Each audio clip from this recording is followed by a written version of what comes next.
Alhamdulillah, puji syukur atas kehadirat Allah Subhanahu wa taala yang masih memberikan kesehatan kepada kita semua.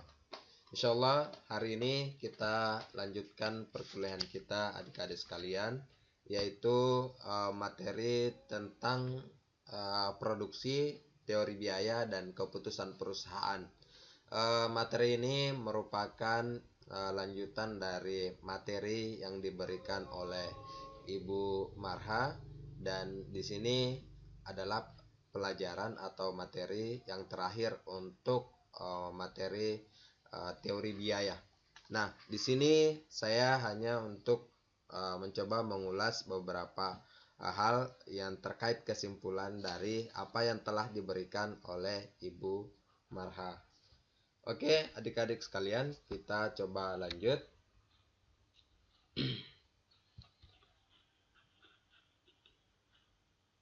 Ya, jadi yang pertama yang harus kita ketahui adalah fungsi produksi. Jadi adik-adik sekalian mungkin sudah paham bahwa fungsi produksi itu merupakan output output merupakan fungsi dari capital, atau misalnya dalam hal ini kalau contohnya adalah labor dan tenaga kerja. Jadi output itu dipengaruhi oleh tenaga kerja dan lahan kalau dalam contoh kali ini. Nah, adik-adik sekalian, di sini ini merupakan uh, fungsi fungsi numerik faktor produksi. Ini asumsinya seperti ini. Jadi ada lahan 1 2 sampai 6, kemudian ada tenaga kerja juga ada 6. Nah, di sini adik-adik sekalian, ini adalah output dari kombinasi input antara lahan dan tenaga kerja. Misalnya, jika ada satu tenaga kerja dan ada satu lahan, maka output yang bisa dihasilkan adalah 141. Nah, ketika mengalami peningkatan, misalnya ada dua tenaga kerja sementara lahan hanya satu, maka outputnya menjadi 200. Kemudian ada 3 tenaga kerja menjadi 245. Kemudian 4 tenaga kerja menjadi 282. Kemudian 5 tenaga kerja menjadi 316 dan 6 tenaga kerja menjadi 346. Hal yang sama diasumsikan misalnya hanya satu tenaga kerja tetapi mampu mengelola sebanyak 6 lahan, maka yang bisa dihasilkan dari satu tenaga kerja tersebut maksimum adalah 346. Nah, bagaimana ketika terjadi peningkatan, misalnya ada 6 tenaga kerja dan 6 lahan, maka bisa total yang bisa dihasilkan adalah 846. Pertanyaannya adalah apakah dengan nilai 846 ini adalah nilai yang sangat produktif atau tidak. Nah, hal inilah dari kombinasi output yang ingin dihasilkan dengan input labor, input tenaga kerja dan lahan. Hal itu kemudian kita akan mencari kesimpulan memang berapa sebenarnya yang bisa kita produksi, yang tentunya produktivitas tenaga kerja dan lahan itu sangat optimal. Karena walaupun misalnya nilainya tinggi, tetapi kalau secara rata-rata marginal produknya atau produktivitas tenaga kerja ternyata rendah. Apalah artinya, berarti kita akan mengeluarkan biaya yang begitu besar untuk membayar tenaga kerja. Dan apalah artinya kita mengelola lahan yang begitu banyak tetapi produktivitas lahan itu tidak bagus, atau dengan kata lain produktivitasnya rendah. Maka disinilah misalnya dari kombinasi ini, rancangan output, kemudian berapa jumlah tenaga kerja, berapa jumlah lahan, kita akan mengambil kesimpulan bagaimana cara memproduksi yang baik, yang hemat tentunya, yang produktif dan tidak boros. Nah, kita lanjut. uh, kita lanjut pada kombinasi biaya minimum untuk output tertentu. Nah, kombinasi ini adalah kita akan melihat uh, kombinasi tersebut akan mencoba untuk kita bahas. Misalnya seperti ini. Maaf ya adik-adik, salah Ini salah tulis minimum ya seharusnya. Ya, eh, kita misalnya kombinasinya adalah seperti ini. Ketika kita menggunakan tenaga kerja, ya, maaf, ini seharusnya dibahas selanjutnya. Ini dulu, baru C. Terbalik ya, mohon maaf. Ya, ini B, kita B dulu, hukum produk marginal yang menurun. Nah, apa yang dimaksud dengan hukum produk marginal yang menurun? Nah, di sini kita lihat adik-adik sekalian, misalnya ada satu lahan dikerjakan oleh satu orang. Kemudian dianggap bahwa orang yang bekerja itu kurang, makanya ditambah satu orang lagi. Berarti produktivitas marginal atau produk marginal ini dari 141 ke 200 itu 59. Nah, kalau kita sudah menambah ke 3 orang, maka produk marginalnya itu turun menjadi 45. Artinya adalah memang output itu meningkat, tetapi produknya orang tersebut itu tidak bagus, malah justru semakin menurun. Nah, kalau misalnya ada 6 orang yang bekerja satu lahan, maka produk marginalnya hanya 30. Itu berarti bahwa produktivitasnya orang tersebut semakin turun. Artinya adalah untuk apa kita mempekerjakan orang yang banyak sementara produktivitasnya turun. Lebih produktif kalau misalnya 2 orang, itu produktivitasnya sebesar 59. Nah, hal tersebut yang kita yang diinginkan adalah jangan sampai produktivitas marginal itu semakin turun. Maka dari itu dibutuhkan keputusan-keputusan yang tepat agar tidak terjadi pemborosan. Maka dari itu, misalnya di sini antara 1 ke 2 orang ini adalah yang sangat optimal dari sisi produktivitas. Karena dia akan semakin turun. Mungkin grafiknya produktivitasnya seperti ini. Ini hanya 1 kali naik, setelah itu turun. Nah, bagaimana dengan misalnya satu tenaga kerja banyak lahan? Nah, kalau satu tenaga kerja banyak lahan, kalau misalnya lahannya bertambah itu masih bagus, masih naik produktivitasnya. Tetapi kalau 1 orang kerjakan 3 lahan, itu sudah mulai kewalahan. Apalagi keempat kelima, sama kasusnya dengan modelnya di sini. Jadi 59 sama turun. Bagaimana kalau misalnya dua lahan? 2 lahan misalnya, maka produktivitasnya pertama 82, setelah itu 64, setelah itu turun terus. Artinya adalah memang hanya dibutuhkan 1 sampai 2 tenaga kerja. Nah, bagaimana dengan 2 tenaga kerja dan banyak lahan? Ini 282 dan seterusnya. Nah, tentunya di sini salah. Maksudnya adalah bahwa di sini 282 ini adalah paling optimal. Jadi yang untuk 2 lahan itu hanya maksimal 2 orang yang kerja. Setelahnya itu maka marginal outputnya akan semakin turun. Kayak seperti itu adik-adik sekalian. Nah, selanjutnya adalah yang C tadi, kombinasi biaya minimum untuk output tertentu. Nah, misalnya seperti ini adik-adik sekalian, kombinasi ini adalah kombinasinya. Kemudian kita coba lihat di sini. Kalau misalnya asumsinya adalah biaya total itu untuk land itu sebesar $2 dan untuk tenaga kerja itu sebesar maaf, untuk tenaga kerja itu $2 dan untuk lahan itu sebesar $3. Artinya di sini adalah untuk pada titik kombinasi A, dengan asumsi bahwa kita melihat ada titik kombinasi yang sama, yaitu 346, 346, 346 dan 346. Nah, di sini kita coba asumsikan bahwa jika kita berproduksi pada titik A, yaitu 1 tenaga kerja dan 6 labor, 1 tenaga kerja dan 6 lahan, maka kita akan menulis total biaya yang dibutuhkan adalah 20. Kalau misalnya kita untuk memproduksi 346 tadi, kita menggunakan 2 tenaga kerja dan 3 lahan, maka yang dibutuhkan adalah 13. Ya, yang dibutuhkan adalah 13. Dan yang C, ketika kita menggunakan 3 tenaga kerja dan 2 lahan, maka yang dibutuhkan adalah 12.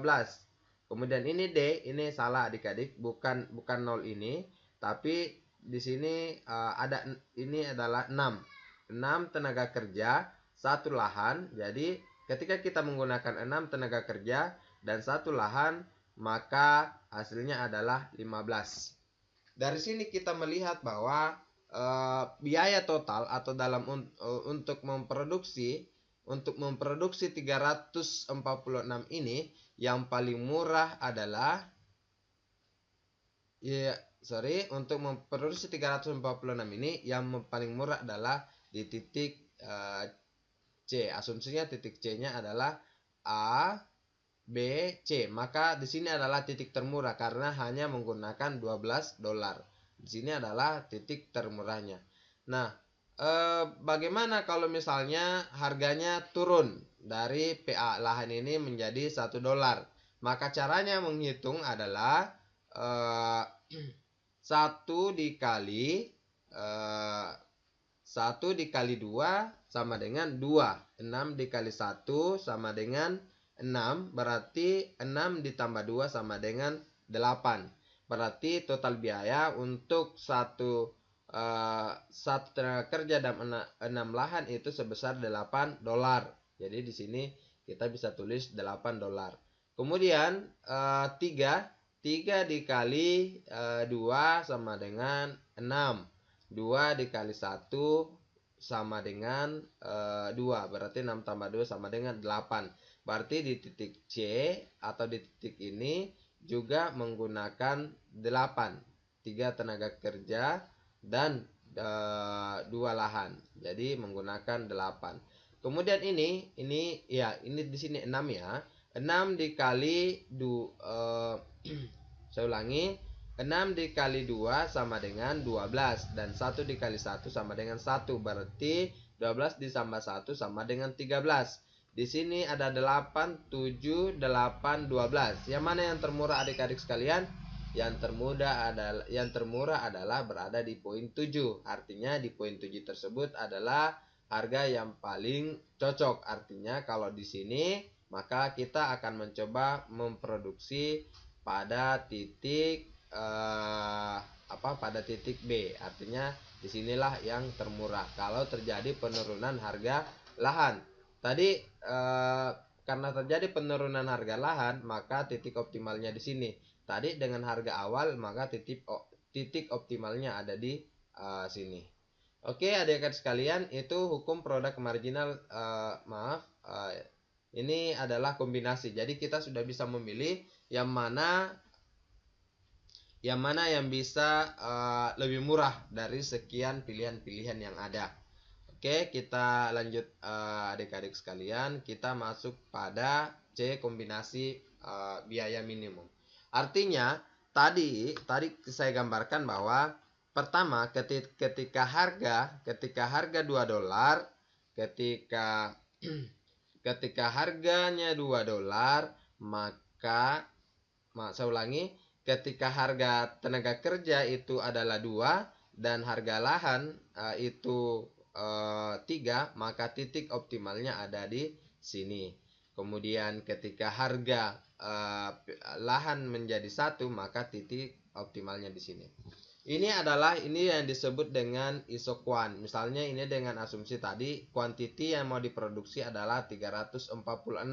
Ini adalah pilihan-pilihannya. Ada pada 6, kemudian 6 misalnya titik A 1 tenaga kerja 6 lahan, kemudian di titik B 3 tenaga kerja dan 2 tenaga kerja 3 lahan, kemudian titik C 3 tenaga kerja 2 lahan, dan di titik D 6 tenaga kerja 1 lahan.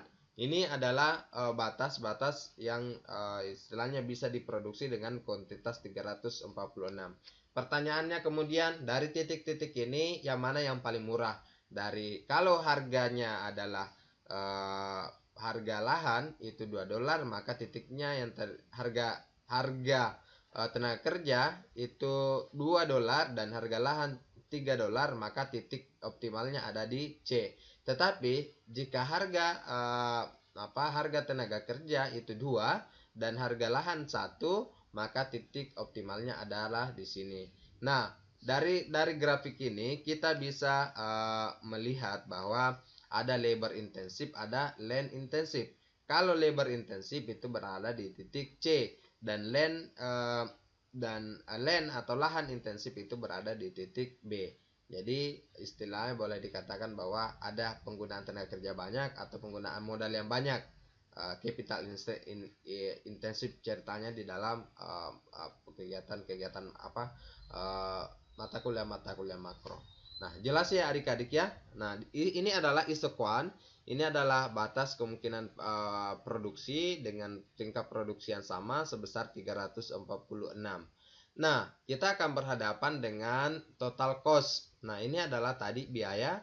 Nah, di sini kita melihat bahwa biaya yang termurah tadi yang termurah pada titik pada harga lahan sama dengan pada harga labor $2 dan pada harga PA atau lahan sebesar $3.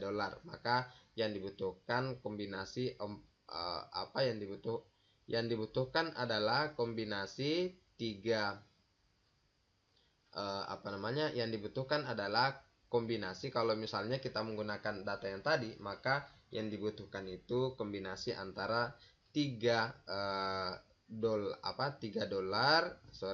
tenaga kerja dan 6 tenaga kerja. Nah, ini adalah kalau misalnya ini adalah pilihan total cost yang tersedia.